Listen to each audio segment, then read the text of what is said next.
Okay, let's unpack this. Welcome back to our deep dive. We're taking complex source material and breaking it down into the key insights for you. Today, we're looking again at that ancient text, Galatians 5, verses 19 to 21.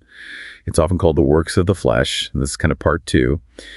Our goal here is to see what it reveals about, well, human nature. Especially, these tendencies our sources label superstitious and social.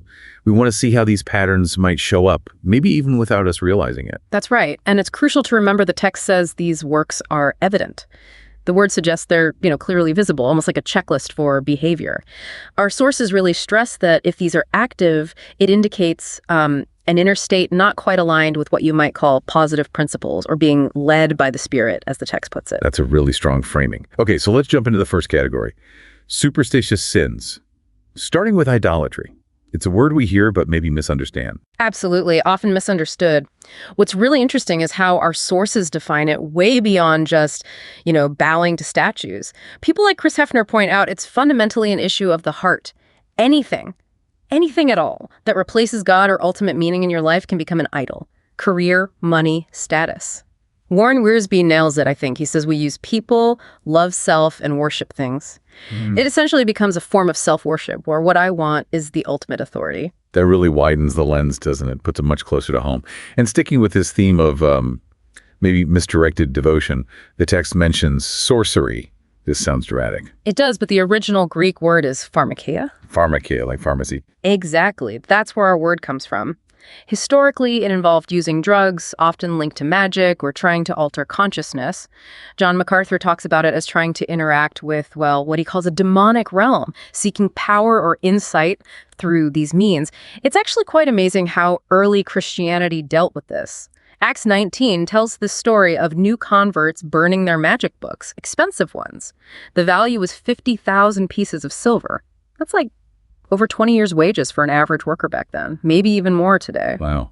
20-year salary. That's a serious commitment to change. It really was. A huge break from the past. So, okay, fast forward to today. What's the practical insight for us from understanding sorcery? Well, Robert Morgan suggests it's about avoiding any reliance on hidden or manipulative means for power or guidance. That could mean steering clear of obvious things like Ouija boards or psychics, but maybe also just general superstitions. The idea is to seek wisdom through, sound reasoning, scripture, trusted counsel, rather than these kinds of shortcuts or occult practices. Right, a call for clear thinking and trusted sources. Okay, so that covers some of the more internal superstitious leanings.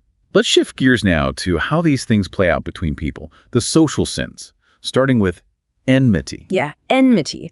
This is described as deep-seated hostility. It's active ill will, really the opposite of love or care. It can simmer under the surface. And strife, the Greek word is eris, is enmity breaking out into the open. It's that self-centered rivalry, always wanting to be number one, leading to conflict. It just completely undermines cooperation or respect. Okay, so enmity is the root feeling. Strife is the outward fight. Got it. How does jealousy fit in then? In this context, jealousy, zelos in Greek, is definitely negative. It's not protective jealousy, but bitter envy. It's that feeling of discontent, looking at what someone else has and wanting it, or resenting them for having it. It suggests a mean and small mind, as one source puts it, and connecting this to the bigger picture. The New Testament letter of James, chapter 3, is really insightful here. It calls bitter jealousy and selfish ambition things that are earthly, unspiritual, demonic. Demonic. That sounds intense. It is. Ligonier Ministries points out that this kind of motivation, selfish ambition, tearing others down mirrors destructive patterns. It really makes you think, doesn't it?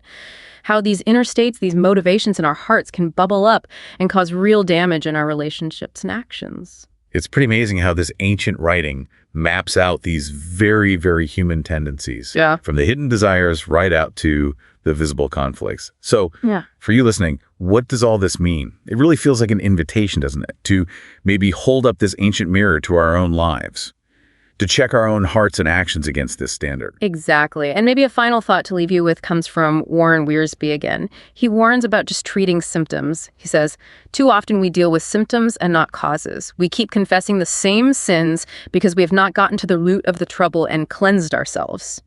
So real change, lasting change, seems to require more than just behavior management. It means digging deeper. It means asking honestly, what are the underlying desires driving my choices day to day? That's the real work.